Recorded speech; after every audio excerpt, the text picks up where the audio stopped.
లేఖనాలు తీసుకోండి. 771 పేజీ తీసుకుందాం. హబక్కు గ్రంథం నుండి 3 అధ్యాయాలు కూడా మనము ధ్యానించబోతున్నాం. మరి హబక్కు అనే గ్రంథము ఇది సుమారు 3 అధ్యాయాలు, 56 వచనాలు మనకు అనిపిస్తుంది. ఇది నహోము జపన్యాల మధ్య ఉన్న గ్రంథముగా మనం చూస్తున్నాం. మరి దీనికి ఈ 3 అధ్యాయాలు నేను ధ్యానిస్తున్నప్పుడు దేవుడు నాలో నుండి బయలుపరిచిన కొన్ని ఆధ్యాత్మిక విషయాలు నేను మీకు బోధిస్తాను లోతుగా. మీరందరూ కూడా ఈ హబక్కు గ్రంథం తీసుకోవాల్సిందని మనం చేస్తున్నాను. అలాగే ఇది పాత నిబంధన గ్రంథంలో 35వ పుస్తకంగా మనం చూస్తూ ఉంటాం. హబక్కు అనగా అర్థం ఏంటంటే ప్రోత్సాహపరచువాడు. ఎవరు చెప్పండి, హబక్కు అనగా ఏంటి అర్థం? ప్రోత్సాహపరచువాడు. మీరు రెండోసారి నాతో కలిసి చెప్తే మీకు అర్థం అవుతుంది. కాబట్టి ఒకవేళ మీరు రాసుకోండి. హబక్కు అనగా ప్రోత్సాహపరచువాడు. ఇంగ్లీష్లో దీన్ని ఎంకరేజ్ అంటారు. ఎంకరేజ్ అనగా ప్రోత్సాహం. మరి ప్రోత్సాహానికి వ్యతిరేకమైన పదం ఏంటంటే నిరుత్సాహము. ప్రోత్సాహానికి వ్యతిరేకమైన పదం ఏంటి చెప్పండి? నిరుత్సాహం. ఇంగ్లీష్లో డిస్కరేజ్ అంటారు. ఇంగ్లీష్లో ఏంటి చెప్పండి? డిస్కరేజ్. మంచి చెడు ఉన్నాయా లేవా? మంచికి ఆపోజిట్ వర్డ్ ఏంటి? చెడు. అలాగే ప్రోత్సాహానికి వ్యతిరేకమైన పదము నిరుత్సాహం. దేవుడు ఒక ముద్దు పేరు పెట్టుకున్నాడు హబక్కు. ఏమనంటే కౌగిలింత. ఏమని పెట్టుకున్నాడు దేవుడు హబక్కుని పిలిచినప్పుడు? కౌగిలింత. కొంతమంది అంటారు, చిన్నపిల్లలను చూసినప్పుడు భలే ముద్దు వస్తున్నాడు రా అంటారు. అంటారా చెప్పండి. కొంతమంది చూస్తున్నప్పుడు ఒరే నీ మొఖం నాకు చూపించకరా, నేను చూస్తుంటే నాకు చెప్పాలి. అవుతున్నారు మీరు అందరూనే. అంటే కొంతమంది అన్నీ ఉంటారు, మిమ్మల్ని కూడా అని ఉంటారేమో కదా. నన్ను కూడా చాలామంది అన్నారు కదా. మా క్లాస్ టీచర్ బాగా చదవకపోతే అనేవాడు నన్ను, నీ మొఖం నాకు చూపించకరా. అలాగే ప్రియులారా, దేవుడు ఒక మంచి ముద్దు పేరు పెట్టుకున్నాడు ఇతనికి, కౌగిలింత. ఏంటి చెప్పండి? కౌగిలింత. ఇది కొన్ని విషయాలు నేను చరిత్రాత్మకమైన విషయాలు నేను మీకు బోధిస్తాను. ఇతడు ఒక దూత చేత నెత్తబడి దానియేలు కాలంలో బబులోనుకు కొనుక్కోబడిన వాడని కూడా కొంతమంది యొక్క అభిప్రాయం. అలాగే యూదుల యొక్క పారంపర్యం బట్టి ఎలీషా బ్రతికించిన షునేమీరాలు యొక్క కుమారుడు. 2వ రాజుల గ్రంథము 4వ అధ్యాయము 16వ వచనంలో ఈ యొక్క చరిత్ర కొంతమంది యొక్క వారి యొక్క వాగ్నేయకారులు చెప్తున్న విషయాలు. అలాగే ఇంకా చూసినట్లయితే ఇది చిన్న ప్రవక్తల గ్రంథం. ఏ గ్రంథం చెప్పండి? ఇది చిన్న ప్రవక్తల గ్రంథం. ఇతడు 8వ వాడు. ఎన్నో వాడు చెప్పాలి? చిన్న ప్రవక్తల్లో 8వ వాడిగా మనకు కనిపిస్తున్నాడు. కాబట్టి ఈ వచనాల్లోకి మనం చూసినట్లయితే మొదటి అధ్యాయంలోకి వెళ్దాం. ఇతడు ప్రవక్త దేవునితో మాట్లాడుతున్నాడు. ప్రవక్త అనగా అర్థం ఏంటంటే, ప్రవచనము అనగా అర్థం ఏంటంటే, దేవుడు ఏదైతే చెప్తాడో దాన్ని చెప్పినప్పుడు జరిగిన దాన్ని ప్రవక్త అంటారు. చెప్పిన దాన్ని జరగలేని దాన్ని ఏమంటారంటే అబద్ధ ప్రవక్త అంటారు. ఏమంటారు చెప్పండి? అబద్ధ ప్రవక్త. యేసు ప్రభువు వారు పుడతారని ప్రవచించారా లేదా? యెషయా ప్రవచించాడు, మీకా ప్రవచించాడా లేదా చెప్పాలి. అలాగే ప్రవచనం అనగా జరగబోయే దాన్ని తెలియజేయడము ప్రవచనం. దీనికి ఒక 2 ఉదాహరణలు చెప్తాను. మన గురించి కొంతమంది ఏమంటారంటే ప్రవచనం చెప్తూ ఉంటారు. ఎలా ప్రవచనం చెప్తారంటే, బాబు ఇదిగో నీవు చూస్తుంటే నాకు ఏదో అనిపిస్తుంది అని ప్రవచనం చెప్తూ ఉంటారు. నేను గత సంవత్సరం కువైట్ ప్రాంతం వెళ్తే అక్కడ ఒక ఆయన స్వస్థత వరము, ప్రవచన వరం అని వచ్చాడు. ఒక ఆయన నన్ను కారులో తీసుకెళ్తున్నాడు. ఆయన బ్రదర్ అన్నాడు, బ్రదర్ ఫలానా దైవజనుడు వచ్చాడండి, ప్రవచనం అన్నారు ఏదన్నారు, నా మీద చేసేసాడండి, అప్పటి నుంచి నాకు తల కూడా తగ్గట్లేదండి అన్నాడు. ఏమన్నాడు చెప్పండి? నాకు ఇప్పటికీ అర్థం లేదు ఆ యొక్క జవాబు ఏంటో. ఆయనేమో ప్రవచనం అన్నారు. ఇంకా ఆయన అంటున్నాడు, నీ కళ్ళు మూతడిపోతే ఇంకా తెరవన్నాడంటే ఆయన్ని. ఆయన కళ్ళు తెరిచే ఉన్నాయంటే ఇప్పటికీ. కాబట్టి ఇంకొకటి జరిగింది చెప్తాను. నా చిన్నప్పుడు మా చర్చిలో ఏం జరిగిందంటే, మా చర్చికి ఒక విశ్వాసం వచ్చినప్పుడు ఆవిడ ఏం చేసిందంటే, ఒక ఆవిడకి పిల్లలు లేకపోతే, అమ్మ నీకు పిల్లలు పుడుతున్నారు అన్నది. అనేటప్పటికి రెండు నెలలు అయ్యేటప్పటికి ఆ పొట్ట పైకి వచ్చేటప్పటికి అయ్యి బాబాయ్ ఈమె ఎవరో పెద్ద ప్రవక్త అని చెప్పి మా గుడంతా మానేసి ఆవిడ దగ్గరికి వెళ్ళడం మొదలెట్టారు జనం అంతా. వెళ్ళిన తర్వాత ఆవిడ పొట్ట అలా పెరిగిపోయి 4వ నెలలోనే 9వ నెల పొట్టలా వచ్చేసింది. ఏంటని చూస్తే లోపల 9 కేజీలు కంతి ఉంది. ఎవరైతే వెళ్ళారో వాళ్ళందరూ తిరిగి వచ్చేసారు మళ్ళీ పారిపోయి. ఇంకో ప్రవచనం ఉంది. ఒక వ్యక్తిని గురించి తన అమ్మమ్మ ఏమని చెప్పిందంటే, నీవు విదేశాల్లో వాడబడుతున్నావు, దేవుడు నేను బహుబలంగా వాడబడుకుంటాడు అని చెప్పింది. సేమ్ అదే చెప్పింది తోఫ్రా అనే ప్రాంతం వెళ్ళినప్పుడు ఒక దొరసాని 2002వ సంవత్సరంలో సేమ్ అదే మాట చెప్పింది. ఆ ఇద్దరు చెప్పిన దాన్ని దేవుడు ఒక 26 సంవత్సరాలు చేశాడు. వాళ్ళు ఏదైతే చెప్పారో అది 26 సంవత్సరాలకి జరిగింది. అయితే ఆ వ్యక్తి దగ్గరికి వెళ్ళి దేవుడు ఆ వ్యక్తి దగ్గరికి వెళ్ళి ఒక విశ్వాసం అడుగుతున్నాడు. ఆ వ్యక్తి ఏమని చెప్పాడో తెలుసా, నా గురించి ఏదైతే ప్రవచించారో అది నేను దేవుని చిత్తంలో పెట్టాను, అది నిజమా కాదని. కానీ అది నిజము కాబట్టి దేవుడు నా జీవితంలో దేవుడు చేశాడు. ఏమర్థమైంది మీకు? ఇందులో దొంగ ప్రవక్తలు ఉన్నారు, ఇందులో మంచి ప్రవక్తలు ఉన్నారు. కాబట్టి ఒక విషయం ఎవరైనా మీకు చెప్పినప్పుడు అది దేవుని చిత్తమా కాదని దేవుణ్ణి అడిగితే, దేవుడు నువ్వు నిజమైన ఆత్మీయుడు అయితే, నువ్వు నిజంగా ఉపదేశానుసారంగా నువ్వు నడిచినట్లయితే దేవుడు నీకు బయలుపరుస్తాడు. అందుకని ఆయన వాక్యం ఎటువంటిదో తెలుసా? 2 నుంచుల ఖడ్గం. ఆయన వాక్యం ఎటువంటిది చెప్పండి? రెండవది, ఆయన వాక్యము నిర్మలమైన పాలు వంటిది. ఆయన వాక్యం ఎటువంటిది? ఆయన వాక్యం ఎటువంటిదంటే మన హృదయాన్ని మండింపజేస్తుంది. ఆయన వాక్యం మనల్ని ఏం చేస్తుంది? మన హృదయాన్ని మండింపజేస్తుంది. ఆయన వాక్యం ఒక అర్థం వంటిది, మన తప్పులన్నీ చూపిస్తుంది. ఆయన వాక్యము సబ్బు వంటిది, మన పాపములన్నిటిని ఏం చేస్తుంది? కడుగుతుంది. ఆయన వాక్యము మన పాదములకు దీపం. ఆయన వాక్యం ఎటువంటిదో తెలుసా?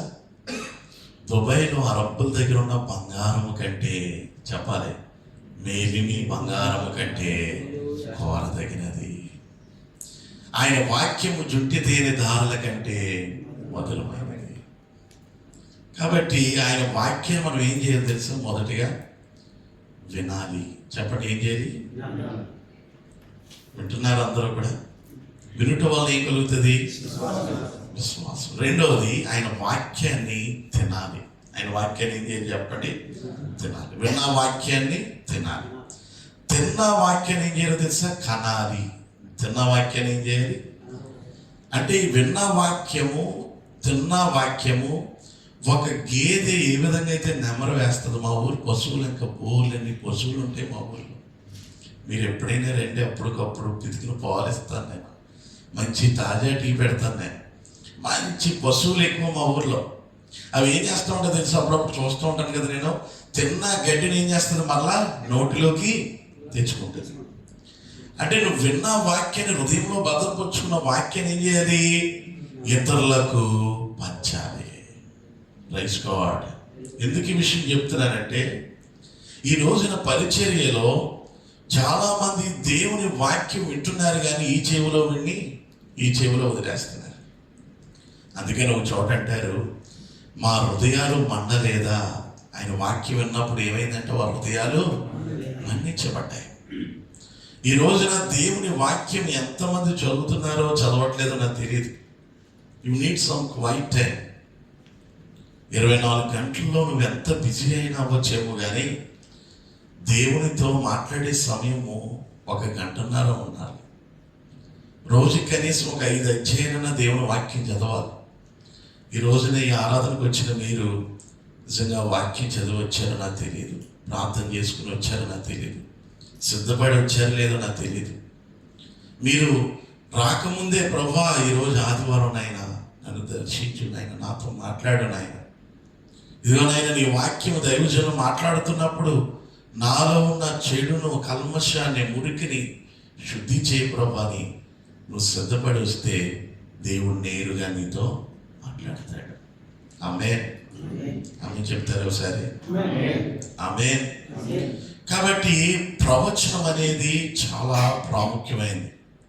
కాకపోతే ఆనాటి కాలంలో దేవుడు ఎన్నో ప్రవచనాత్మకంగా ఎన్నో మాట్లాడాడు. ఈ రోజున చాలా ఉపదేశాలు అవ్వచ్చు, వాక్యంలో అవ్వచ్చు, చాలా రీతిగా మారిపోయిన ప్రియ సంగమా. అందుకనే బైబిల్ చెప్తుంది మనము చాలా మెలకు కలిగి ఉండవలసిన రోజులు ఇవి. ఏ రోజులు చెప్పండి? మెలకు కలిగి ఉండాలి. నిజంగా దైవజనులు మేము కూర్చుంటూ కొన్ని విషయాలు నేను చెప్పుకొస్తున్నప్పుడు అసలు ఈ రోజున మన చేతిలో బైబిల్ ఉందంటే అది దేవుని కృపే. తెలుసా?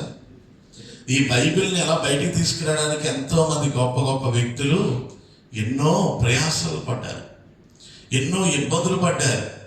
ప్రియులారా, రండి దేవుని వాక్యంలోకి వెళ్దాం. 8వ ప్రవక్త అయిన హబక్కూ ఇతడు కొన్ని విషయాలు రాస్తున్నాడు. చూడండి, ఇతడు ప్రవచించి ప్రవక్త దేవునితో వాదం ఆడుతున్నాడు. ఆ మాటలు చెప్పాలంటే ఇతడు ప్రార్థన చేస్తే దేవుడు ఏది కావాలంటే అది ఇస్తాడు. కానీ ఇతడు ఎందుకు దేవునితో వాదం ఆడుతున్నాడంటే, దేవుని ప్రజలు ఆనాటి కాలంలో ఎవరైతే దేవుడు కావాలని కోరుకున్న ప్రజలు, వారు దేవుని తట్టు తిరిగిన వారు మరలా దేవుని నుండి వేరైపోయి వారు ఇష్టానుసారంగా జీవిస్తున్న దినాల్లో ఈ యొక్క ప్రవక్త ఎంతో ధీటుగా నడిపిస్తున్న దినాల్లో ఎంతో వేదన పడ్డాడు. అయ్యో, నా యొక్క ప్రజలను నేను ఎంతలా నడిపించాను, వీరేమో దారి తొలగిపోయారు ఏంటి అని వేదనతో ఉన్న రోజుల్లో అతడు ఈ 3 అధ్యాయాలు రాశాడు. మొదటి అధ్యాయం చూడండి, అతడు ఏమంటున్నాడంటే, మొదటి అధ్యాయం 2వ వచనంలో, నేను మొర్ర పెట్టినప్పుడు నువ్వెన్నాళ్ళు ఆలకింపక ఎందువు. ఈ మొదటి అధ్యాయాన్ని అంతా కూడా ఏమని అంటారంటే దేవుణ్ణి ప్రశ్నిస్తూ ఉన్నాడు. రాసుకోండి, మొదటి అధ్యాయం అంతా కూడా దేవునికి ఏమేస్తున్నాడు? ప్రశ్న. అసలు దేవునికి ప్రశ్న వేయడానికి మనం సరిపోతామమ్మా? అమ్మా చెప్పండి. ఒక చిన్న ఎగ్జాంపుల్ చెప్తాను, బాగానండి. ఇది టాపిక్ అది కానీ చెప్తున్నాను. నయోమి ఉంది. నయోమి ఒక శతాల పైకెత్తి వినండి అందరూ. నయోమి ఏ ఊరు చెందింది? బెత్లెహేం కదా. బెత్లెహేమేనా? బెత్లెహేం అనగా అర్థం ఏంటి? రొట్టెల ఇల్లు. రొట్టెలను విడిచిపెట్టి ఎక్కడికి వెళ్ళింది? మోయాబు దేశానికి వెళ్ళిందా వెళ్ళదా చెప్పాలి. చిన్న ఎగ్జాంపుల్, మీ అరబ్ దేశంలో మంచి బిర్యానీ దొరుకుతుంది, అరబ్ బిర్యానీ. ఈ అరబ్ బిర్యానీ విడిచిపెట్టి ఏమండి ఎక్కడో భయంకరంగా ఎడారిలో కూర్చుంటానంటే, డేరాలో కూర్చుంటానంటే కుదురుతుంది నాకు? మంచి సిటీ వదిలేసి డేరాలో కూర్చోగలుగుతాను నేను ఈ బిర్యానీ వదిలేసి? ఈమె జీవితం కూడా ఎలాగైందో తెలుసా? రొట్టెలు ఆశీర్వాదం ఉన్న ప్రాంతాన్ని విడిచిపెట్టి శాపగ్రస్తమైన ప్రాంతానికి వెళ్ళింది. నిర్ణయం ఎవరు తీసుకుంది? ఈమె తీసుకుంది నిర్ణయం. భర్త చనిపోయాడు, పిల్లలు చనిపోయారు. రూతు తిరిగి వస్తున్నప్పుడు ఏముంటుంది? అక్కడ ఒక మాట ఉంటుంది, నన్ను నయోమ్ అని పిలవద్దు, నన్ను ఏమని పిలాలి? మారా. నయోమ్ అనగా మధురము, మారా అనగా చేతి. అక్కడ ఒక మాట అంటది, దేవుడు నన్ను రిక్తురాలునిగా చేశాడు, ఏమీ లేని దానిగా చేశాడు. ఒక ప్రశ్న, మనకు చాలా లాజిక్ ఏంటంటే, ఇక్కడ ఏదన్నా తేడా వచ్చిందనుకోండి దేవుని మీద తోసేయడం చాలా ఈజీ. మనకి చేసేదంతా కూడా నీ ఇష్టానుసారమైన జీవితం చేసుకుంటావు, నీ జీవితం అంతా పాడు చేసుకుంటావు. కష్టం వచ్చేటప్పటికి ఎవరి మీద తోసేస్తావు? ఇక్కడ నయోమి కూడా పరిస్థితి అలాగ వచ్చింది. ఆమె నిర్ణయం తీసుకుంది, ఆమె మంచి ప్రదేశం గల ప్రాంతం విడిచిపెట్టి వెళ్ళింది. కానీ ఇక్కడ ఏమంటుంది? దేవుడు నాకు ఏమీ లేని దానిగా చేశాడు. నిర్ణయం ఎవరు తీసుకున్నారు? ఈమె తీసుకుంది. ఫలితం ఏమొచ్చింది? భర్తలు చనిపోయారు. కానీ ఏమంటుంది? దేవుడు నన్ను ఏమీ లేని దానిగా చేశాడు. ఈ రోజున ప్రశ్నించడానికి మనం ఎవరు అండి? దేవుణ్ణి. బైబిల్లో దేవుడు మనకి ఎంత గొప్ప విలువ ఇచ్చాడంటే, దావీదు అంటాడు, ఇంతగా నేను హెచ్చించుటకు నేను ఎంతటి వాడను. నిజంగా మాటలు చదువుతున్నప్పుడు, ఆ మాటలు వింటున్నప్పుడు బైబిల్ చెప్తుంది ఆయన సన్నిధిలో ఎలా ఉండాలంట, బహు వినయముగా బ్రతిమాలుకోవాలంట ఆయన సన్నిధిలో. కానీ ఇక్కడ ప్రవక్త ఏమంటున్నాడు చూడండి, మొదటి మాట, నేను మొర్ర పెట్టినప్పుడు నీవెందుకు ఆలకింపలేదు. రెండవ మాట చూద్దాం అక్కడే, నేను మొర్ర పెట్టినప్పుడు నువ్వెందుకు రక్షింపకి ఉన్నావు. కింద ఇంకా చూడండి 3వ వచనం, నన్ను ఎందుకు దోషంగా చూడనిచ్చుచున్నావు, నా బాధ నీవేళ చూచుచున్నావు. 12వ వచనంలో, యెహోవా ఆది నుండి నీవు ఉన్నవాడు కదా. చూడండి, దుర్మార్గుల కంటే ఎక్కువ నీతి పరులు నాశనము చేయగలను చూచి ఎందుకు ఊరుకుంటున్నావు. ఇదిగో నీ ప్రజలంతా దుర్మార్గులుగా తయారయ్యారు, దుర్మార్గులుగా అయ్యారు. ఇదిగో చాలా మంది ప్రాంతంలో దుర్మార్గులు ఉన్నారు, కానీ నీతి మంతులు నువ్వేం చేస్తున్నావు, మంచిగా ఉన్న వాళ్ళని నాశనం చేస్తున్నావు, కానీ దారి తప్పి తిరిగేవాడిని మాత్రము నాశనం చేయట్లేదు. ఎంత వేదనతో మాట్లాడుతున్నాడు చూడండి. అక్కడ 17 వచ్చినట్టు, దుర్మార్గుడు ఎప్పటికీ జనమును హతము చేయుచుండవలెనా.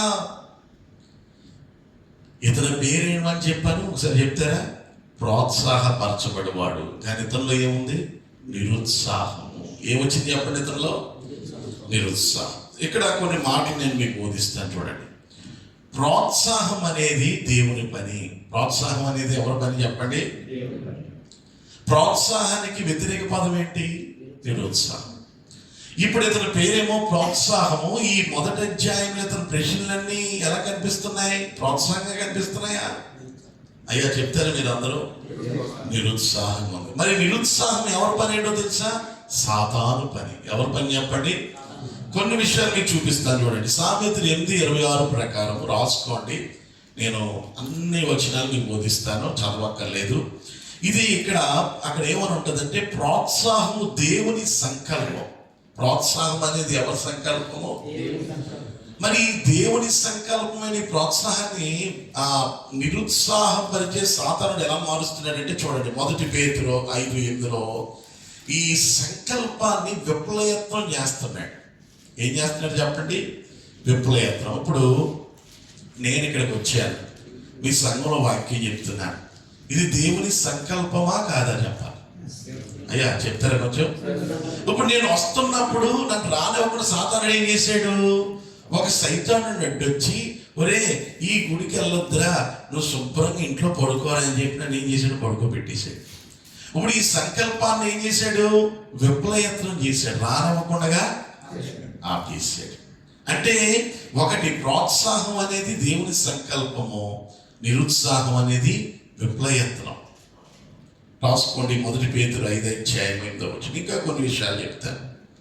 ఇప్పుడు మనం ఉదయమే లెగుస్తాం 5 గంటలకి, నేను దేవుని సన్నిధికి వెళ్ళాలి, నేను ఈ పరిచర్యలో పాల్గొవాలి, నేను ఒక 10 మందికి దేవుని గురించి చెప్పాలి, నా నా నా యొక్క పనిలో ఉన్న వాళ్ళు కొంతమందికి మెసేజ్ పెట్టాలి. ఇది ఏ ఆలోచన తెలుసా, ప్రోత్సాహంలో దేవుని ఆలోచన. ఏంటి చెప్పండి, ప్రోత్సాహంలో ఏంటిది చెప్పండి. వచనం చూపిస్తాను, రాసుకోండి. సమయం నేను చదివించట్లేదు, ఎందుకంటే చాలా విషయాలు చెప్పాలి మీకు. సామెతలు 8:22-23 వచనాలు రాసుకోండి. అందులో మీకు ఈ మాటలు మీకు కనిపిస్తాయి చూడండి. అది దేవుని ఆలోచన. మరి ఆలోచన, దేవుని ఆలోచనకి వ్యతిరేక పదం ఏంటో తెలుసా, నిరుత్సాహం తీసుకొచ్చేది దురాలోచన. ఏ ఆలోచన చెప్పండి, అందరికి అర్థమవుతుందా, అర్థమవుతుందా అన్నవాళ్ళు ఆమెన్ చెప్పండి. నాకేం అర్థం అవట్లేదు అన్న వాళ్ళు ఆమెన్ చెప్పండి. Very nice. మరలా ఒకసారి బాగా చెప్తారా, ఆమెన్ చెప్తారా, నాకు అర్థమవుతుంది అన్న వాళ్ళు ఆమెన్ చెప్పండి. యెషయా గ్రంథం 14:12-14 వరకు చూస్తే నిరుత్సాహపరిచేది దురాలోచన. అంటే ఎలాగో తెలుసా, ఈరోజు ఆరాధన వద్దు, నువ్వు శుభ్రంగా హ్యాపీగా తిరుగు, నీ ఇష్టానుసారంగా తిరుగు, నీకు భక్తి ఎందుకు, నీకు కావాల్సిన వాళ్ళతో అలాగే తిరిగేసి శుభ్రంగా ఎంజాయ్ చేయి. అది ఏ ఆలోచన, అది దురాలోచన. దేవునిదేమో ఏ ఆలోచన, మంచి ఆలోచన. సాతానుడు పెట్టేది ఏంటి, దురాలోచన. మంచి ఆలోచన అనేది ప్రోత్సాహము, దేవుని యొక్క ప్రోత్సాహము. దురాలోచన అనేది ఎవరిది, సాతానుడి యొక్క నిరుత్సాహము. ఆమేన్. ఇంకో మాట చెప్తాను చూడండి, 4వ మాట. ప్రోత్సాహం అనేది దేవుని యొక్క నీతి. ప్రోత్సాహపరిచేది ఎవరి నీతి, దేవుని. దానికి వ్యతిరేక పదం ఏంటో తెలుసా? దుష్టత్వము. నీతికి వ్యతిరేకమైన పదం ఏంటి చెప్పండి? దుష్టత్వం. రెండు కంపేర్ చేసి మాట్లాడుతున్నాను. ఇతని పేరు ఏం పేరు అని చెప్పాను? ప్రోత్సాహము. కానీ ఇతనిలో ఏముందని చెప్పాను? ఉందా? మొదటి అధ్యాయం అంతా కనిపిస్తుందా మీకు? నీతికి వ్యతిరేకమైన పదము దుష్టత్వం. నీతికి వచ్చినా చెప్తాను. ఆదికాండం 15:6 దేవుని నీతి కనిపిస్తుంది. దానికి వ్యతిరేకమైన పదమైన దుష్టత్వము ఎఫెసీయులకు 6:16 అది దుష్టత్వంగా కనిపిస్తుంది. ఇంకా ఒక మాట చెప్తాను ఇందులో నుంచి మీకు. ప్రియులారా, దేవుని యొక్క ఉద్దేశము చూడండి. అపోస్తుల కార్యములు 17:24. ఇది దేవుని యొక్క ఉద్దేశం. ఇప్పుడు నువ్వు దుబాయ్లో ఉన్నావు కదా, ఇది ఎవరి ఉద్దేశము చెప్పాలి? దేవుని ఉద్దేశమా కదా? మీరు దుబాయ్లో ఉన్నారంటే దేవుని ఉద్దేశం ఉందా లేదా మీ పట్ల?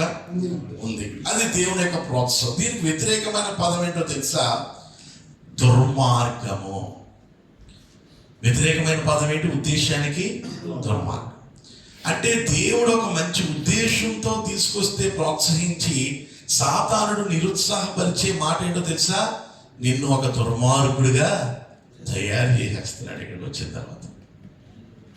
ఆ మాట కూడా రాసుకోండి. బైబిల్ వచనాల్లో కీర్తనలు 36:1. ఇది ప్రోత్సాహానికి నిరుత్సాహానికి ఉన్న వ్యతిరేక పదాలు. బైబిల్లో బావేనండి, తలపైకి ఎత్తి వినండి. కొంతమంది ప్రోత్సహించబడి గొప్ప కార్యాలు చేశారు. అందులో నాకు బాగా ఇష్టమైన వాడు ఎవరంటే అబ్రహాం. ఎవరు చెప్పండి?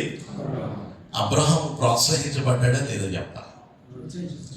అబ్రహాములో కొన్ని సద్గుణాలు చూద్దాం. అబ్రహాంలో పరిగెత్తే గుణం ఉంది. అబ్రహాంలో ఏముంది చెప్పండి? ఎండవేళలో ఏ వనంలో? సింధూరా వనములో దేవదూతలకు ఏం తెచ్చాడు? ఏం తీసుకొచ్చాడు? నీళ్లు తీసుకొచ్చాడా లేదా? అంటే అతనికి ఏముంది? దైవజనుడు అనగా అతనికి ఏంటి? పరిగెత్తే గుణం. నేను కారు దిగుతున్నప్పుడు బ్రదర్ కారు దిగుతున్నారు, మీరేనండి, మీరందరూ లోపల పరిగెడుతున్నారు. నాకు భలే ఆశ్చర్యం వేస్తుంది. కొంతమంది ఎలా నడుస్తారో తెలుసా? వెళ్ళనా మానేరా. కొంతమంది అలా నడుస్తూ ఉంటారు నడక. అదే చూడండి, ఏదైనా పెళ్ళి అనుకోండి, చూడండి, ఏదైనా ట్రైన్ ఎక్కాలనుకోండి, డ్యూటీ అనుకోండి, ఎలా ఉంటుందండి? అబ్బో, ఫ్లైట్ కూడా అలాగే వెళ్తారు కదా. ప్రియులారా, నిజంగా నేను ఎందుకు ఈ విషయాలు చెప్తున్నానంటే, అబ్రహాము దేవుని కొరకు పరిగెత్తాడు. ఇంకోటి, అబ్రహాము మంచి ప్రార్థనా పరుడు. అబ్రహాము మెల్కీషెదెకు క్రమం చెప్పిన ఏం చేశాడో తెలుసా? దశమ భాగం ఇచ్చేవాడు. ఈ మాట నేను చెప్పనివ్వండి. మా చర్చిలో మేము 1980లో స్టార్ట్ చేసినప్పుడు మా నాన్నగారు బాగా చిన్నప్పుడు ఒక ఆవిడ, మా నాన్నగారు చిన్నప్పుడు అరుగు మీద ఉన్నప్పుడు ఆవిడ ఆడించేదంట. సరిగ్గా ఆవిడ మేము ఎక్కడైతే 50 కిలోమీటర్లు దాటి వచ్చామో అదే ఊరు ఆడపడుచు మాట ఆవిడ. ఆ ప్రాంతంలో అయ్యి బాబాయ్ సామ్యాలు గారా, నేను చిన్నప్పుడు చూసాను ఈ సంఘం పెట్టారని చెప్పి ప్రేమతో మా సంఘంలో జాయిన్ అయింది 1980లో. మా నాన్నగారినేమో 1965, 66లో ఆడించేది. అలా హస్బెండ్ టీచర్ అన్నమాట. అయితే బాగానే వచ్చేది చర్చికి. అమ్మాయి ఏమో అమెరికా వెళ్ళింది. ఇంకో పాపకేమో భర్త చనిపోయిన జాబ్ ఇచ్చారు కలెక్టరేట్లో. ఇంకో అబ్బాయి ఏమో మన హైదరాబాద్ కోర్టులో మంచి గవర్నమెంట్ జాబు. కానీ మాకు ఎంత కానుక ఇచ్చేదో తెలుసా? కుళ్ళిపోయిన కొబ్బరికాయ రూపాయి ఇచ్చేది. ఎంత చెప్పండి? మాట్లాడట్లేదు గారు. కుళ్ళిపోయిన కొబ్బరికాయ ₹1. దేవుడు చూసాడండి స్ట్రోక్ వచ్చేసింది సడన్గా ఒక రోజున. ఆమె స్ట్రోక్తో ఇబ్బంది పడుతున్నప్పుడు దేవుడు అన్నాడు, ఇదిగో నేను మీ ఇంటికి 3 సార్లు వస్తే నువ్వు నన్ను అడుక్కునేవాడిగా చూసావు నన్ను. మీరు చెప్తే నమ్మరు. అప్పటి నుండి దేవునికి ఇవ్వడం మొదలుపెట్టింది. ఆమేన్. అప్పటి నుండి దేవునికి ఇవ్వడం మొదలుపెట్టింది. ఎక్కడో కాదు, మీ నిజామాబాద్ దగ్గర నుంచే మంచి చెక్కోటి కొట్టించి చర్చిలోకి 15 బెంచీలు చేయించింది. మంచి సౌందిష్టంగా ఉంది. ప్రతి సంవత్సరం దేవునికి మంచి కానుకిస్తుంది. కనీసం 2 లక్షలైన దేవునికి కానుకిస్తుంది. కొన్నిసార్లు దేవుని విలువ ఏంటో మనకు చెప్పట్లేదు ఎవరు, తెలియదండి కొంతమందికి. దేవుని సేవకుడి విలువ ఏంటో, దేవుని పని ఏంటో, దేవుని భారం ఏంటో మా నాన్నగారు చెప్తుండేవారు. ఆయన యవ్వన ప్రాయంలో స్కూల్లో చదువుతున్నప్పుడు అందరూ కూడా ఏమండి శుభ్రంగా ఆడుకుంటే ఈయన స్కాలర్షిప్లు తెచ్చుకొని పెద్ద పెద్ద దైవజనుల్ని ఊళ్ళోకి తీసుకొచ్చి సువార్త చేయించేవారు. ఐఎంలో తిరిగారు, ఎంతో సువార్త ప్రకటించారు. ఎంతో యవ్వనస్తులు. మా నాన్నగారు 60 మంది సేవకులు తయారు చేశారు. ఎక్కడ అల్లరి జరిగితే అక్కడ నుంచునేవారు కాదు. నేను చెప్తున్నాను ప్రియులారా, మా నాన్నగారు ఒకటి చెప్తారు నాకు ఇప్పటికీ కూడా, నిన్ను దేవుడు ఎలాగైతే దీవిస్తున్నాడు అంతకంటే నీ దగ్గరకు వస్తున్న సేవకుని ఇంకా బలంగా కానికిచ్చి పంపించాలి. మాకేం నేర్పించారు తెలుసా? క్రమం నేర్చుకున్నాం మేము. ఆమేన్, ఆమేన్. అబ్రహాము కూడా ఏముంది, అతను ప్రార్థనాపరుడే కాదు, అతనికి మెల్కీషెదెకు క్రమం చెప్పినా ఏం చేసేవాడు? దశమ భాగము ఇచ్చేవాడు. ఇంకోటి, అబ్రహాము విశ్వాసులకు. ఇంకో మాట చెప్పిన, అబ్రహాము పట్టుదల కలిగిన వాడు. అబ్రహాము ఏం కలిగిన వాడు?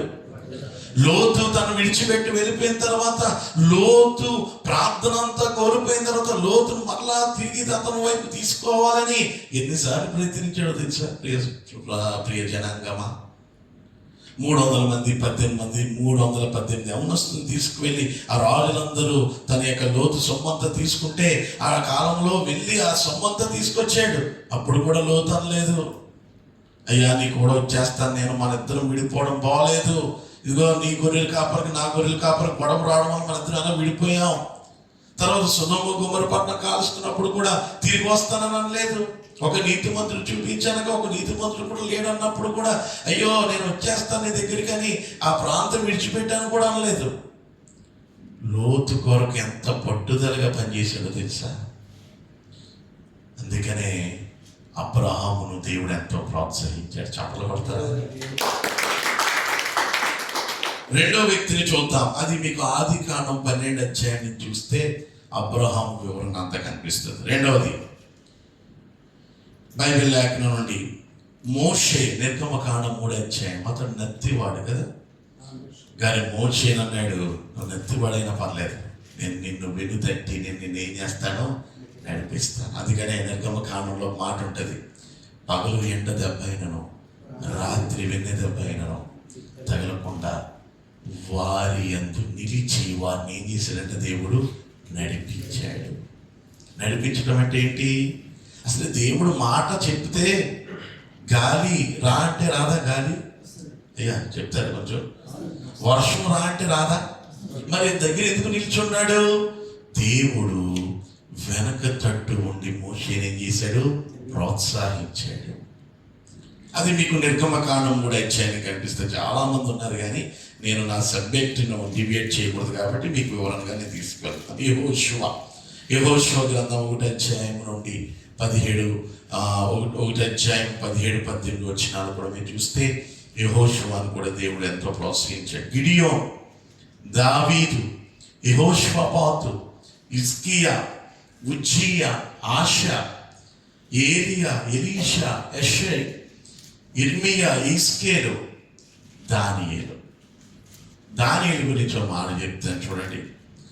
దానియేలు ఎంత గొప్పవాడంటే, దానియేలులో కొన్ని సద్గుణాలు ఉన్నాయి. అతను అంట ఏ లోపము లేనివాడట. దానియేలు ఎటువంటి వాడు చెప్పండి? ఏ లోపం లేడు. దానియేలు చోట అంటాడు, నీవు నాకు బహు ప్రియుడు, యు ఆర్ ఏ ప్రెషియస్. దానియేలు ప్రార్థనాపరుడు. దానియేలు దర్శనములు చూచాడు. దానియేలు పరలోక దర్శనం చూచాడా లేదా? 3 వారాలు ప్రార్థన అయిన తర్వాత ఏమండి అక్కడ ఒక దూత అతడు సహాయంగా ఉండి అతడు ఏదైతే కోల్పోయాడో మరలా దేవుడు అతనికి దర్శన రూపంలో మాట్లాడాడు.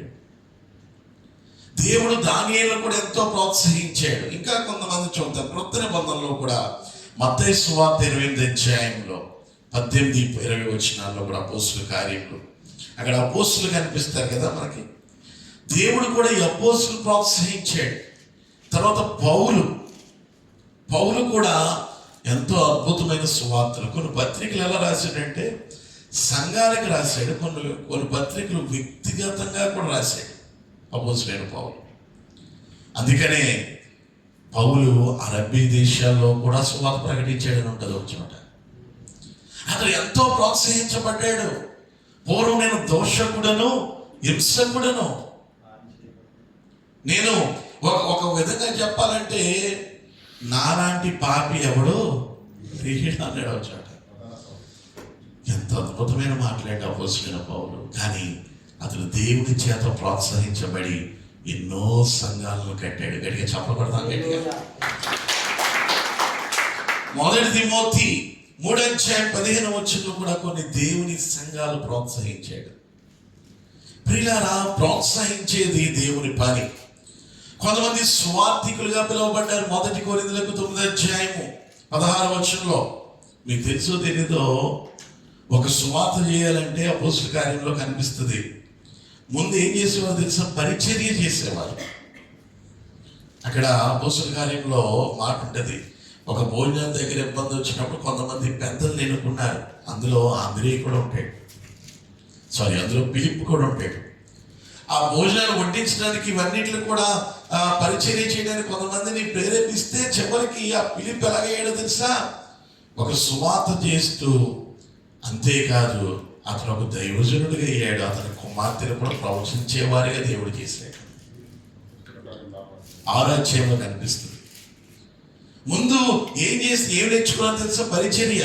నేను బైబిల్ ట్రైనింగ్కి వెళ్ళినప్పుడు నన్ను అన్నారు, మొత్తం 50 మంది బాత్రూమ్లు, 50 మంది ఉంటున్నారు కదా, ఈ 50 మందిలో సగం బాత్రూమ్ నువ్వే కడగాలన్నారు నన్ను.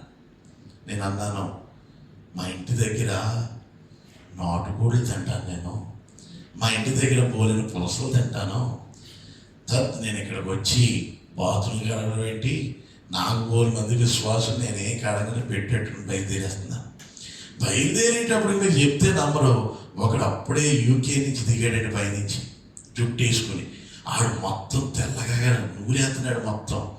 అప్పుడు నా మనసు అంటుంది, వాడు కడుగుతున్నాడు, నువ్వు కడగవా అన్నది. వెంటనే పెట్టి ప్రక్కన పెట్టి వాడికంటే తెల్లగా కడగడం మొదలెట్టాను. ఇప్పటికీ మా ఇంట్లో నా బాత్రూమ్ నేనే కడుగుతూ ఉంటాను అప్పుడప్పుడు. కొన్నిసార్లు మన జీవితంలో ఎటువంటివో తెలుసా? కొన్ని పాఠాలు దేవుడు నేర్పిస్తాడు. కాదంటారు చెప్పండి. లెర్నింగ్ అనేది ఒక టైం పీరియడ్ కాదు. లెర్నింగ్ అనేది ఒక టైం పీరియడ్ కాదు. లైఫ్ లాంగ్ మనం ఏం చేయాలి తెలుసా? నేర్చుకోవాలి. అయ్యో నేను 10th చదివాను, లేకపోతే ఇంటర్మీడియట్ చదివాను, నేను డిగ్రీ చదివాను, హే నాకంటే ఇంకెవడో లేడు అనుకుంటున్నావేమో. లెర్నింగ్ అనేది ఒక టైం పీరియడ్ కాదు. లెర్నింగ్ అనేది ప్రతిరోజు మనకి ఒక పాఠం లాంటిది. జీవితకాలం కూడా మనం ఏం నేర్చుకోవాలి? నేర్చుకుంటూనే ఉండాలి, ప్రయత్నించాలి ఇంకా క్రొత్త విషయాలు.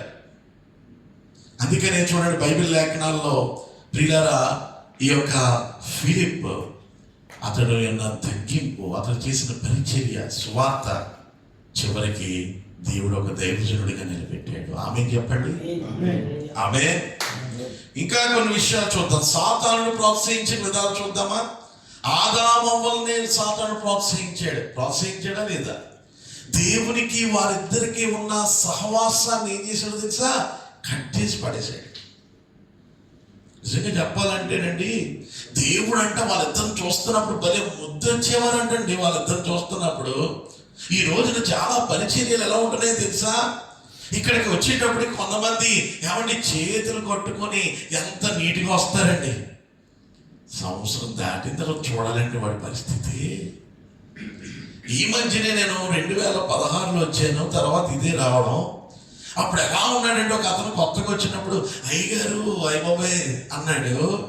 నేను రీసెంట్గా కలిస్తే, బ్రదర్ ఎస్ ఏంటి ఎలా వచ్చావు? నేను షాక్ అయిపోయాను. అసలు ఏంటి పరిస్థితి? ఈ రోజున చాలా మంది జీవితాల్లో ఏంటో తెలుసా ప్రియులారా? దేవుడు మన నుంచి ఎన్నో కోరుకుంటున్నాడు. బైబిల్ చెప్తుంది, తగ్గించబడిన వాడు ఏమవుతాడు చెప్పండి? రీసెంట్గా ఏదో వీడియో చూశానండి. ఇక్కడ ఉన్న శేఖర్ మామూలుగా జనాల్లో నడుచుకుని వెళ్ళిపోతున్నాడు. ఆయన ఆయన వెనకాల సెక్యూరిటీ లేరు, ఎవరూ లేరు. మన చంద్రబాబు నాయుడు ఎడితే బాబాయ్ ఏంటో సెక్యూరిటీ. నేను నిజంగా షాక్ అయిపోయాను మాట. నిజంగా ప్రియులారా, ఎందుకు విషయాలు చెప్తున్నాను తెలుసా ప్రియులారా? దేవుడు ఈ ప్రాంతంలో పెట్టాడు, దేవుడు నీకు మంచి సహవాసం ఇచ్చాడు. కానీ సాతాను పని ఏంటో తెలుసా? దేవునికి నీకున్న కనెక్షన్ను తెంపడమాడు పని. ఈ రోజున చాలా మంది కనెక్షన్స్ తెగిపోయి రోగాల బారిన పడి, క్యాన్సర్ రోగాలు పడి, ఎవరి మనశ్శాంతి లేని పరిస్థితులు అండి. కొంతమంది ఉదయం 4 గంటలకి నేను ప్రేయర్ చేసుకుంటున్నాను, లేచి కూర్చొని మంచం మీద డకేల్ మన మెసేజ్ వచ్చింది.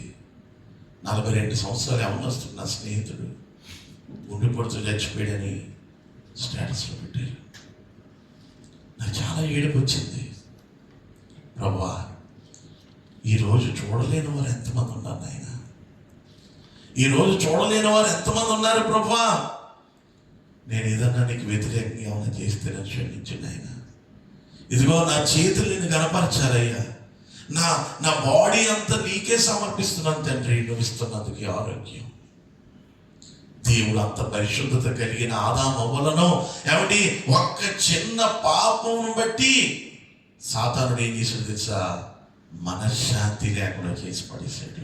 అందుకని ఆది కాండంలో మీకు కనిపిస్తారు వాళ్ళు 1, 2, 3 అధ్యాయాలు చదివితే సాతానుడు ప్రోత్సాహంలో ఉండి దేవుని యొక్క సహవాసాన్ని పోగొట్టుకున్నారు వాళ్ళు. ఇంకా కొంతమంది ఉన్నారు కయ్యేను. అప్పుడు వాళ్ళకి హత్య అంటే ఏంటో తెలియదు, మనిషి చంపడం అంటే ఏంటో తెలియదు. హత్య అప్పటి నుండే ఈ రోజున ఎన్ని పగలండి, ఎన్ని కక్షలండి, ఎన్ని క్రోధాలండి, ఎంత భయంకర పరిస్థితులండి. కయ్యేను సాతానుడి చేత ప్రోత్సహించబడి తన తమ్ముడైన హేబేలుని చంపేశాడు. ఇంకా కొంతమంది చూద్దాం బైబిల్లో. యోసేపు అన్నదమ్ములు యోసేపుని ఏం చేశారు? తీసుకువెళ్ళి ఒక గుంటలో పడేశారు. సాతానుడి యొక్క ప్రోత్సాహంలో పడిన జీవితాలు ఇంకా కొంతమంది చూద్దాం. ఫరో చక్రవర్తి, పోతీఫర్ భార్య, తర్వాత చూద్దాం సంసోన్ న్యాయాధిపతి అని పేరు పెట్టుకున్నాడు, బలాఢ్యుడు కూడా. ఇంకా బైబిల్లో బిలాము ప్రవక్త, హేరోదు, అలెగ్జాంద్రియ అబద్ధ ప్రవక్తలు 1 తిమోతి 4 అధ్యాయంలో కనిపిస్తారు. వీళ్ళందరూ అబద్ధ ప్రవక్తలు. ఇంకా కొంతమంది చూస్తే క్రీస్తు విరోధి. 1 పేతురు 5 అధ్యాయం 9 క్రీస్తు విరోధి, అంత్యక్రీస్తు. 1 పేతురు 2 అధ్యాయం 18, 21. వీరంతా సాతానుడి చేత ప్రోత్సహించబడిన వారు. ఈ మధ్యన ఒక సంఘం కూడా వచ్చింది తెలుసా మీకు రీసెంట్గా?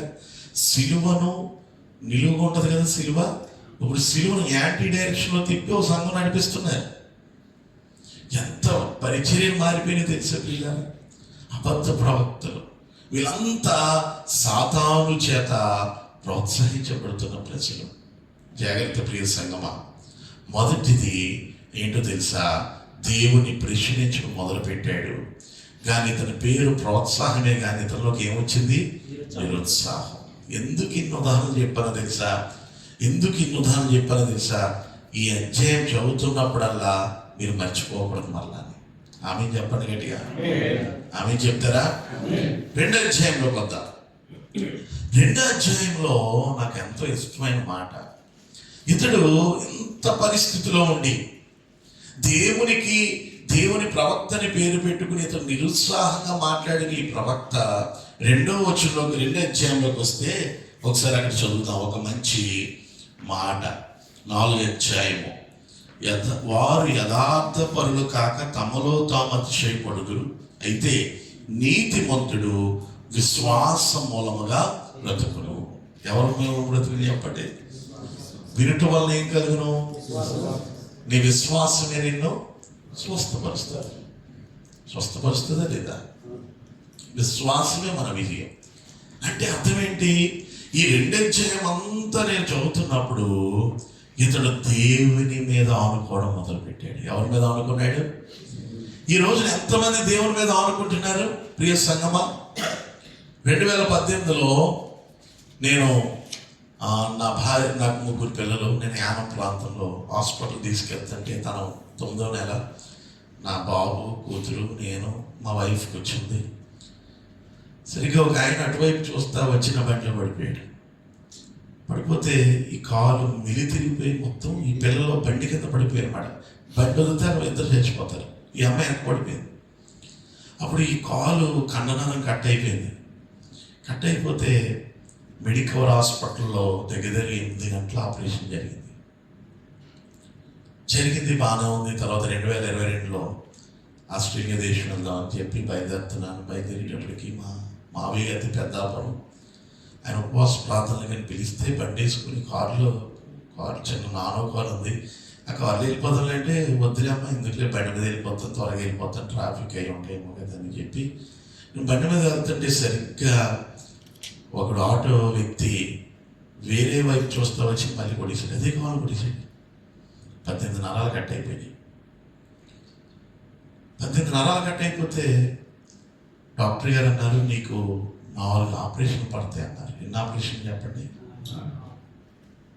నాకు చాలా బాధేస్తుంది. ఎందుకంటే దేవుని పని చేయాలి, సేవ చేయాలి. చిన్ననాటి నుండి కూడా దేవుని పని.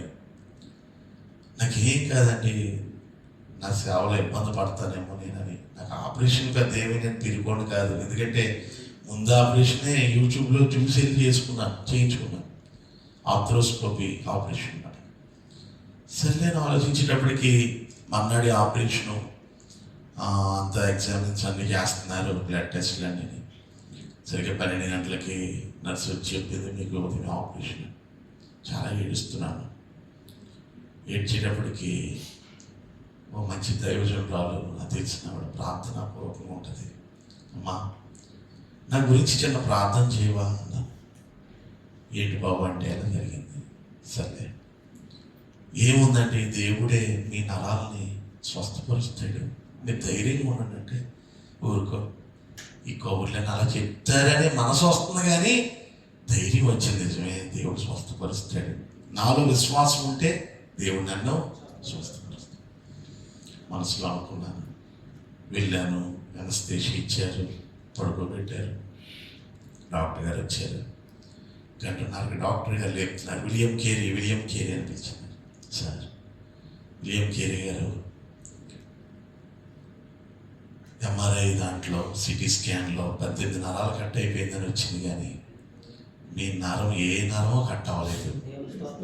నీ నరాలన్నీ కదిలిపోయినాయి. అవన్నీ బాగా టైట్గా సెట్ చేశాను. మీరు ఒక 2 వారాల్లో నడిచి వెళ్ళిపోవచ్చు.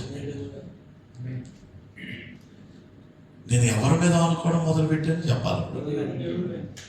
దేవుని మీద ఆనుకున్న వారిని దేవుడు అన్నాడు, మనుషుల మీద ఆనుకుంటున్నావేమో జాగ్రత్త. మనుషులు నీకు సహాయమో చేయరు. ఎవరైతే దేవుని మీద ఆనుకుంటారో దేవుడు వారిని పూర్ణ శాంతి గల వారిగా చేస్తాడు. ఆమేన్ చెప్పండి. ఆమేన్. ఎందుకు విషయాలు చెప్తున్నానంటే, ప్రియ జనాంగమా, నువ్వు నిజంగా చెప్తున్నాను, దేవుని మీద ఆధారపడటం నేర్చుకో. మా నాన్నగారు అదే చెప్తారు. పోలీస్ ఉద్యోగం వదిలి, ఎంఆర్ఓ ఉద్యోగం వదిలి, మా అన్నయ్యని నన్ను చిన్నపిల్లలుగా ఉన్నప్పుడు ఊరి ప్రాంతంలోకి వస్తే ఎవరు ఆదరించేవారు లేరు, గింజి తాగే పరిస్థితులు. కానీ దేవుడు ఈ రోజున ఒక 500 మందికి భోజనం పెట్టే కృపనిచ్చాడు. ఆమేన్ చెప్పండి. ఎందుకు విషయాలు చెప్తున్నాను తెలుసా? దేవుని మీద ఆడుకుంటే దేవుడు ఎన్నడూ మిమ్మలను సిగ్గుపరచడు. ఏం చేయడు చెప్పండి? సిగ్గుపరచడు. ఈ 2వ అధ్యాయంలో కూడా అతను ఎవరి మీద ఆనుకోవడం మొదలుపెట్టాడు? దేవుని మీద ఆనుకోవడం మొదలుపెట్టాడు. అతనిలో ఉన్న మతపరమైన హృదయ ఆలోచన, అతను దేవుని నీతిని గౌరవించడం మొదలుపెట్టాడు. ఈ అధ్యాయంలో దేవుని ప్రభావం ఏంటో, ఆయన సంపన్నత ఏంటో, దేవుని యొక్క కృప ఏంటో అతను చూస్తూ ఉన్నాడు. హల్లెలూయా. అందుకనే హబ్బక్కు ఒక మాట అంటాడు ఇందులో, నిన్ను గూర్చిన వార్త నాకు ఏం పడుతుందో తెలుసా?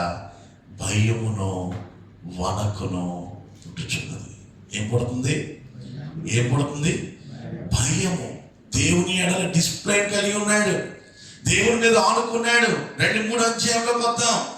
ఈ 3వ అధ్యాయంలో ఏంటో తెలుసా? 3వ అధ్యాయము పశ్చాత్తాపడుతున్నాడు. ఏం పడుతున్నాడు చెప్పండి? పశ్చాత్తాపం. మొదటి అధ్యాయమేమో నిరుత్సాహము, 2వ అధ్యాయమేమో దేవుని మీద ఆనుకున్నాడు, 3వ అధ్యాయమేమో పశ్చాత్తాపడుతున్నాడు. ఈ రోజున ఎంతమందికి బ్రేక్ త్రూ ఉంది? ఈ రోజున ఎంతమంది బ్రేక్ త్రూ కలిగి ఉంటున్నా నాకు తెలియదు. దావీదు అంటాడు, ప్రభా కేవలం నేను నీకు విరోధంగా పాపం చేశాను, ప్రభా నేను తెలిసి తెలియని పాపం చేశాను.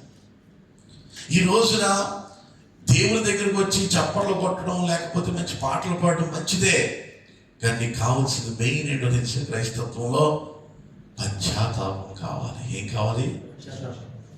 నీ పాపముల గురించి నువ్వు ఏం పడాలి? పశ్చాత్తాపం పడాలి. బైబిల్లో దేవుడు అంటాడు, నేను వేషధారులనైనా వేషనైనా క్షమిస్తానేమో కానీ వేషధార జీవితాన్ని క్షమించను. దేవునికి కావాల్సింది ఎటువంటిదో తెలుసా? ఎందుకు ఆ మాట అన్నాడో తెలుసా? రాహాబు అనే వేశ్య అతని జీవితాన్ని ఏం చేసుకుంది? దేవుని దగ్గర ఒప్పుకుంది. అందుకనే మత్తయి సువార్తలో 1వ అధ్యాయంలో ఆమె పేరు రాయబడ్డది. ప్రియ సంగమా, నీ జీవితంలో నువ్వు కావాల్సింది, నీకు బ్రేక్ త్రూ చాలా అవసరం. బ్రేక్ త్రూ కావాలి, పశ్చాత్తాపడాలి.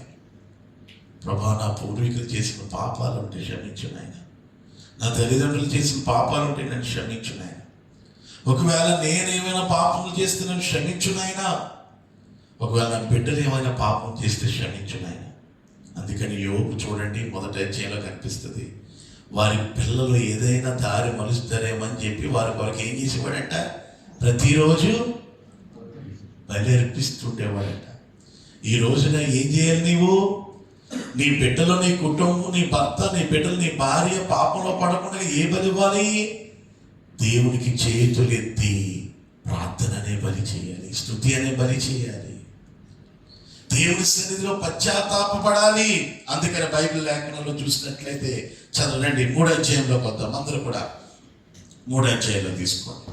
అక్కడ ఒక మాట అంటున్నాడు, నీవు జనులను రక్షించుటకు నీవు బయలుదేరుచున్నావు, నా అంతరంగము కలవరపడుచున్నది. నా అంతరంగం ఏమవుతుంది? కలవరం. పశ్చాత్తాపడ్డమే కాదు, ఇతను అంతరంగములు. అందుకే నువ్వు చూడండి, బాహ్య పురుషుడు కృషించినను అంతరంగ పురుషుడు దినదినము. అది అంతరంగము. ఒక పద్యం ఉంటుంది, మరి మీకు అందరూ తెలుసో లేదో, మేడి పండు చూడు పొట్ట విప్పి చూడు. ఇంతకు నాకు మంచి జ్యూస్ ఇచ్చారు, పామోగ్రానైట్. నేను ఆ జ్యూస్ తాగేటప్పుడు అనిపిస్తుందా, కోసేసి పెట్టాడు అందులో ఫ్రూట్ ఫోటో. నాకు అనిపిస్తుంది, ఓహో ఈ పామోగ్రానైట్, ఈ దానిమ్మ బయటికి నిగనిగలాడిపోతుంది, కానీ పూస్తే మా ఊర్లో పురుగులు ఉంటూ ఉంటాయి ఎక్కువసేపు. కొంతమంది జీవితాలు కూడా ఎలా ఉంటున్నాయి, బయటికి చాలా అద్భుతంగా కనిపిస్తారు, కానీ అక్కడ కోసేటప్పటికి వారి జీవితం ఏంటో. ఇక్కడ కూడా ఈ యొక్క ప్రవక్త అంటున్నాడు, నా అంతరంగం ఏమవుతుంది? కలవరపడుతుంది. ఏం పడుతుంది? ఎవరైతే దేవునికి భయపడతారో, ఎవరైతే దేవుని అందు విశ్వాసం ఇస్తారో, వారి అంతరంగంలో ఏమొస్తుంది? కలవరం వస్తుంది. అయ్యో నేను దేవుని సన్నిధిలో ఇటువంటి రోత బ్రతుకులు ఉన్నాను ప్రభా, నన్ను క్షమించు ప్రభా. 3వ అధ్యాయం అంతా దేవుని దగ్గర ఏడుస్తున్నాడు, పశ్చాత్తాపడుతున్నాడు. ఇంకో మాట ఏమంటున్నాడు, ఆ శబ్దములకు నా పెదవులు కదలుచున్నవి, నా ఎముకలు కుళ్ళిపోవచ్చును, నా కాళ్ళు వణుకుచున్నవి. అసలు దేవుని ముందు నిలబడడానికి అసలు మన యోగ్యత మనం కలిగి ఉన్నామా?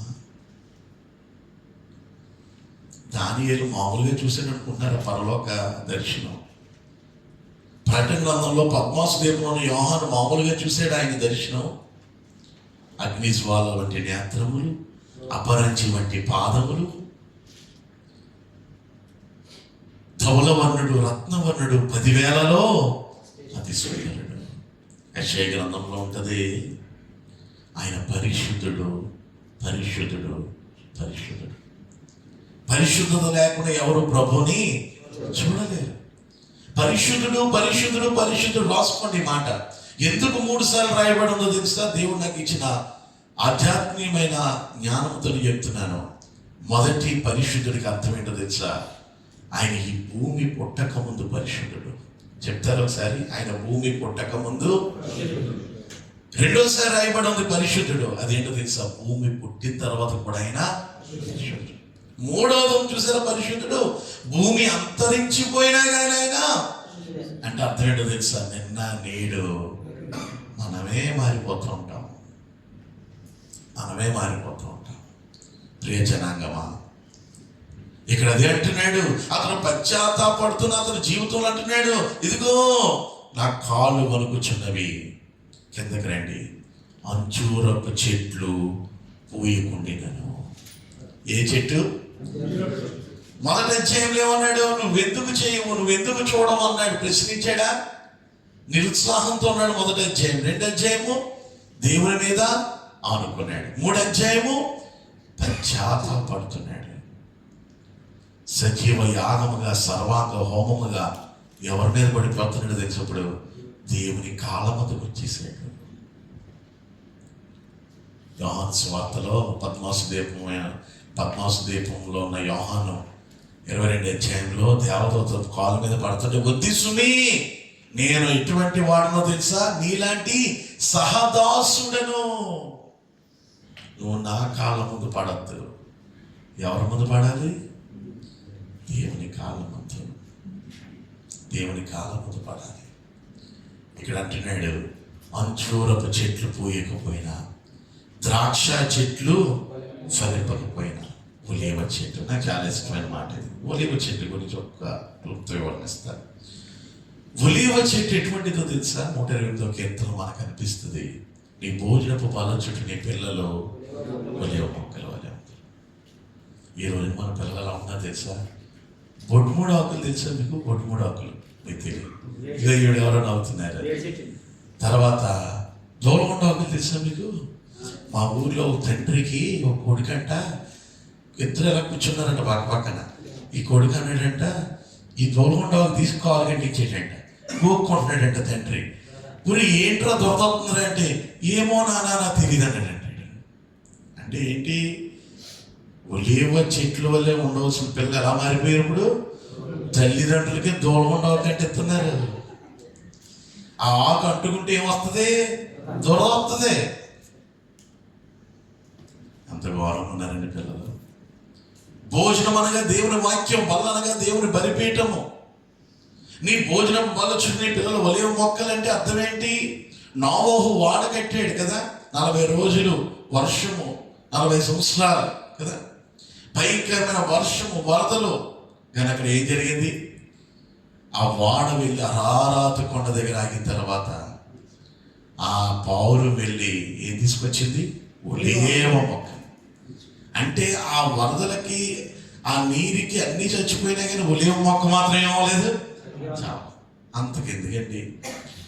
ఇక్కడ ఉన్న అరబ్బులందరూ ఏం వాడతారు? అరబ్బులందరూ ఒలీవ నూనె వాడతారు. ఒలీవ నూనె రక్తంలో ఉన్న గడ్డలను కరగతీస్తుంది. ఏం చేస్తారు చెప్పండి? ఒలీవ ఆకులను ఔషధాలకు వాడుతుంటారు. ఇంకో మాట చెప్పిన, దీపస్తంభం ఉంది కదా, 7 దీపస్తంభాలు. 7 దీపస్తంభాలు అనగా అర్థం ఏంటి? ఎక్కడ ఉండేది అది దీపస్తంభం? పరిశుద్ధ స్థలం ఉండేది కదా. 7 దీపాలు అనగా అర్థం ఏంటో తెలుసా? ఆదివారం చెప్పండి, సోమవారం చెప్పాలి, మంగళవారం, బుధవారం, గురువారం, శుక్రవారం, శనివారం. అంటే 7 రోజులు కూడా ఈ దీపాలు వెలగాలంటే ఏముండాలి? అందులో ఒలీవ నూనె వేసేవారు. అంటే అర్థం ఏంటి? ఇది ఎప్పుడు నిత్యము వెలుగుతూనే ఉండాలి. ఒలీవ నూనె అభిషేకించడానికి వాడేవారు. ఒలీవ నూనె కొమ్ములో నూనె వేసి ఆ యొక్క సోఫార్లో మరి ఆ నూనె వేసి ఆ యొక్క యాజకులు అభిషేకిస్తుండేవారు. అంటే ఒలీవ నూనె అంత శ్రేష్టమైనది. ఒలీవ పండు కూడా చాలా బాగుంటుంది. నేను తిన్నాను చాలాసార్లు. దేవుని బిడ్డలు దేంతో పోల్చాడు చెప్పండి? ఒలీవ మొక్కలతో. ఒక చోట పెద్దవాళ్ళని దేంతో పోల్చేసి ఒక చోట ఉంటుంది వచ్చిన ఒలీవ వృక్షాలు అన్నాడు మనల్ని. ఏమన్నాడు చెప్పండి? పిల్లల్నేమో మొక్కలు అన్నాడు, ఒక చోట ఏమన్నాడు? పెద్దవాళ్ళని ఒలీవ వృక్షము అని కూడా రాసాడు ఒక చోట. అంటే ఈ యొక్క ప్రవక్త ఒకవేళ ఒలీవ చెట్లు లేకపోయినను ఇంకా కింద రాస్తున్నాడు, చేనిలో పైరు పంటకు రాకపోయింది, గొర్రెలు తొట్టిలో లేకపోయింది. నేను ఎవరు ఏదో ఆనందిస్తానో నిజంగా చెప్పగలుగుతున్నావా? ఏమున్నా లేకపోయినా దేవుని మీద ఆనందిస్తావా? నేను నిజంగా ఆనందిస్తానంటే అన్న వాళ్ళ చేతుల పైకి ఎత్తండి. కొంతమంది ఎత్తనామా అనేది చూస్తున్నారు.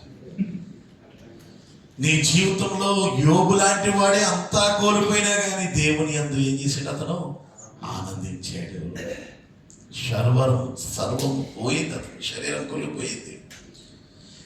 ఇక్కడ అదే రాస్తున్నాడు, ఒలీవ చెట్లు లేకపోయినా నేను యెహోవాను ఆనందిస్తాను. ఇంకా కింద చూడండి, నా రక్షకుడైన దేవుని యందు నేను సంతోషించాను. మంచి మాట రాశాడండి, ప్రభువు యెహోవాయే నాకు Boost is the secret of my energy అని వచ్చింది చిన్నప్పుడు. ఇప్పుడు ఏంటో తెలుసా నీ బలం? దేవుడే నీకు, ఆయన వాక్యమే నీకు బలం. ఓ చోట అంటాడు, ఆయన వాక్యం అంట క్రొవ్వు మెదడు దొరికినట్లుగా. ఈ అరబ్ దేశంలో మంచి మెదళ్ళన్నీ తినేస్తున్నామేమో, మరి దేవుడు వాక్యం తింటున్నావా? అందుకని ఆయన వాక్యాన్ని ఏమన్నానన్నాను నేను? వినాలి, తినాలి, కనాలి. దేవుని యొక్క వాక్యమే మనకు బలము, దేవుడే మనకు బలం. మన సమూహము లేకపోతే మన బంధువులు కాదు మనకు బలం. ఇంకా కింద రాస్తున్నాడు, ఆయన నా కాళ్ళను లేడి కాళ్ళ వలె చేయను. హల్లెలూయా. అంటే లేడీ యొక్క తత్వం ఏంటో తెలుసా? జింకలో దగ్గర 25 రకాల జింకలు చూశాను నేను. ప్రపంచంలో 126 ఎన్నో ఉన్నాయి. ఈ జింకలు పరిగెట్టే స్వభావం ఎటువంటిదో తెలుసా? చిన్న శబ్దం వినబడితే చాలు. ఒకసారి నేను సదస్సుపేటలో ఒక అడవిలోకి వెళ్ళాను. అడవిలోకి వెళ్ళి జస్ట్ అలా తిరుగుతున్నప్పుడు నాతో పాటు కొంతమంది పిల్లలు, ఓ జింక మా శబ్దం వినగానే ఆ అడవుల్లో నుంచి పరిగెత్తి ఉందండి బాబు. దాని యొక్క వేగము, దాని యొక్క పరిగెత్తే గుణం. క్రైస్తవులైన వాళ్ళు ఎలా ఉండాలో తెలుసా? లేడి వలె పరిగెట్టాలి. ఆమె చెప్పండి. ఇంకా కింద రాస్తున్నాడు, ఉన్నత స్థలముల మీద ఆయన నన్ను నడువ చేయను. నీకు అర్థమైందా? నిరుత్సాహం నా పక్కు చివరకు వచ్చేటప్పటికి మరలా ఎలా మారిపోయాడు తెలుసా? ప్రోత్సాహవంతుడిగా మారిపోయాడు. చప్పలు కొడుతూ దేవుని మహిమపరచండి. చెప్తారా నాతో కలిసి? హబ్బక్కు అనగా అర్థం ఏంటి? ప్రోత్సాహపరచుకోవడం. ప్రోత్సాహానికి వ్యతిరేకమైన పదము దేవుడు ఒక ముద్దు పేరు పెట్టుకున్నాడు. ఏంటో తెలుసా? కౌగిలింత. మొదటి అధ్యాయం అంతా కూడా నీవెందుకు అని దేవుడు ఏం చేశాడు? ప్రశ్నించాడు. ప్రోత్సాహం అనేది మంచి ఆలోచన, నిరుత్సాహం అనేది దురాలోచన. అలాగే కొన్ని పదాలు మీకు చెప్పాను. బైబిల్లో పాత నిబంధనలో కూడా ప్రోత్సహించబడిన వ్యక్తులు అబ్రహాము, దావీదు, ఇటువంటి వారు ఉన్నారు. అలాగే కొత్త నిబంధనలో కూడా కొన్ని సంఘాలు ప్రోత్సహించబడిన అపోస్తలుడైన పౌలు, అపోస్తలుడు. అలాగే నిరుత్సాహపరిచేది ఎవరి పని అని చెప్పాను? సాతాను పని. ఆదామవ్వలను, కయ్యేను, అలాగే ఇంకా కొంతమంది వ్యక్తుల గురించి మీకు ఉదాహరణగా బోధించాను. 2వ అధ్యాయంలోకి వచ్చేటప్పటికి దేవుని మీద ఆనుకున్నాడా లేదా? 3వ అధ్యాయంకి వచ్చేటప్పటికి చెప్పాలి, పశ్చాత్తాపడ్డాడు. ఏం పడ్డాడు? ఏమన్నా లేకపోయినా నేను యెహోవాయందు ఆనందిస్తాను. ఎంత పశ్చాత్తాపడినా హబ్బక్కును దేవుడు కౌగిలించుకోడా? తప్పిపోయిన కుమారుడు మురికి జీవితంతో వచ్చినప్పుడు తండ్రి ఏం చేశాడంట? 2 చేతులు చాపి, అది దేవుని యొక్క ప్రేమ. ఆమె చెప్తాం గట్టిగా. కళ్ళు మూసుకుందాం, ప్రార్థన చేసుకుందాం. కళ్ళు మూసుకుందాం, ప్రార్థన చేసుకుందాం. ప్రభువా, ఇదిగో నాయన ఈ యొక్క ఉదయకాల సమయంలో దైవజనులు విల్సనయ్య గారిని ప్రేమించి మీరు ఇచ్చిన పరిచర్యలు ప్రభా, కేవలం నీ కృపేనైనా మమ్మల్ని విలువ నడిపించేది. ఎక్కడ వారు మెచ్చని వారు నీవు దైవజనులను ప్రభా ఈ ప్రాంతంలో వాడుకుని బహుబలంగానైనా మీరు ఇచ్చిన పరిచర్యను బట్టి నేను ఎంతో స్తుతిస్తున్నాం. ఎక్కడో మారుమూల ప్రాంతం నుండి విదేశాలు వచ్చి ఎన్నో కష్టాలు అనుభవిస్తూ ఎన్నో చోట్లు పడుతూ మీరు కొంతమంది పడిన కష్టాలు వింటున్నప్పుడు మాకెంతో కన్నీరు వేదన కలుగుతుందయ్యా. ప్రభా, ఏదైనా వీరి బ్రతుకు మూలంగా నీవే మహిమపరచబడాలి తండ్రి. రాబోయే దినాలు ఈ పరిచర్యను బహుగా ఫలవంతం చేయనైనా. రాబోయే దినాల్లో ప్రభా, అనేక మంది నశించిపోతున్న ప్రజలను వెనక రక్షించే కృపను దయచేయనైనా. ఇదిగోనైనా ఈ స్థలంలో ఉన్న ఈ బిడ్డలందరినీ దీవించునైనా.